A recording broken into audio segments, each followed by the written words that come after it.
Buenas noches, profesora. Me presento. Mi nombre es José Antonio Vaz Rodríguez y hoy voy a estar realizando la presentación de algunas pequeñas diferencias de algunos conceptos que ya estuvimos viendo en todas las clases durante toda esta materia, hasta el momento.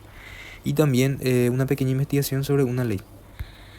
Entonces, eh, primeramente tenemos la diferencia entre la licencia de copyleft y la licencia de software de código abierto. Entonces, voy a estar dando un pequeño resumen de lo que yo entendí, así con mis palabras, para no estar leyendo ahí completamente la teoría nuevamente. Entonces, en la licencia de copyleft tenemos que esa licencia le permite a cualquier persona usar, modificar y compartir el software a la vez, pero con una regla muy importante. Si alguien cambia el software y comparte, también debe compartir los cambios bajo las mismas condiciones. Entonces, eso sería ahí como un acuerdo para que el software siempre se mantenga libre para todos. Y también tenemos ahí la licencia de software de código abierto, que en ese caso el software también puede ser modificado, usado y compartido, como la licencia de copyleft, solamente que esta licencia no obliga a los usuarios a que los cambios se compartan también con otros. Entonces, no sería necesario también no es necesario que los derivados también se mantengan libres, lo que da más flexibilidad a los usuarios. Tenemos la diferencia entre software libre y software comercial. En software libre tenemos que ese tipo de software es completamente libre para que cualquiera lo use, modifique y distribuya también. Ese software no tiene restricciones, lo que eso significa que cualquiera puede mejorar el software y compartirlo también, como la licencia de copyleft también que estuvimos viendo. En cambio, el software comercial sería un software creado por empresas con la intención de vender ese software. Entonces los usuarios no pueden modificar eso ni distribuirlo porque no cuentan con la autorización para realizar esas acciones. Y generalmente se tiene que pagar por ese tipo de software. También tenemos la diferencia entre encodificación y decodificación. Entonces, en la encodificación tenemos que es el proceso de convertir una información en formato distinto. Entonces, generalmente para que sea más fácil almacenar o transmitir esos datos. Por ejemplo, cuando queremos convertir un texto en números o código para enviarlo por internet, por ejemplo. Y la decodificación sería lo contrario a la encodificación. Entonces, ahí se toma la información codificada y se convierte de nuevo a su formato original para que sea entendida por personas humanas o las máquinas. También tenemos la diferencia entre ética y ética informática. Entonces, la ética sería el estudio de lo que es correcto o incorrecto en la sociedad. Entonces serían las reglas que guían cómo debemos comportarnos para vivir en armonía con todos los demás. Y la ética informática sería la ética aplicada, pero a la tecnología. Entonces, esto nos enseña a cómo debemos usar la tecnología de manera responsable, y respetando siempre la privacidad y asegurando que no se cause daño a la sociedad. Y ahí tenemos la pequeña investigación también de la ley número 4923, que sería la ley de indicaciones geográficas y denominaciones de origen del 2006-2013.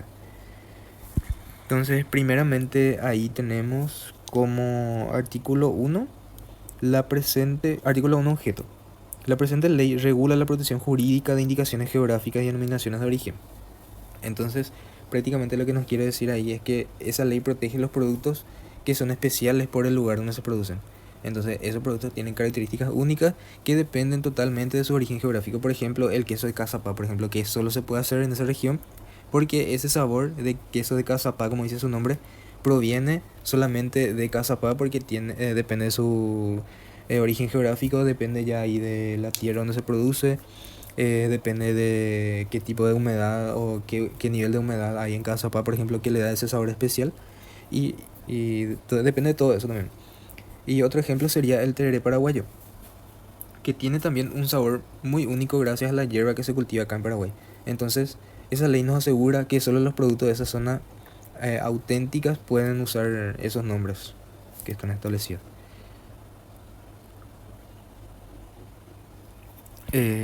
También como artículo 1 tenemos ahí una pequeña explicación más. Sería que esa ley busca que los productos de Paraguay, por ejemplo, como el queso de Cazapá, como estuvimos mencionando, que sean reconocidos legalmente o formalmente por su calidad. Entonces, eso significa que nadie más puede venderlo de forma falsa o fuera de esa región donde se produce. El artículo 2, definiciones, tenemos dos definiciones, dos conceptos. Uno sería la denominación de origen, que sería un producto que solo puede producirse en un lugar específico y su calidad depende completamente de ese lugar.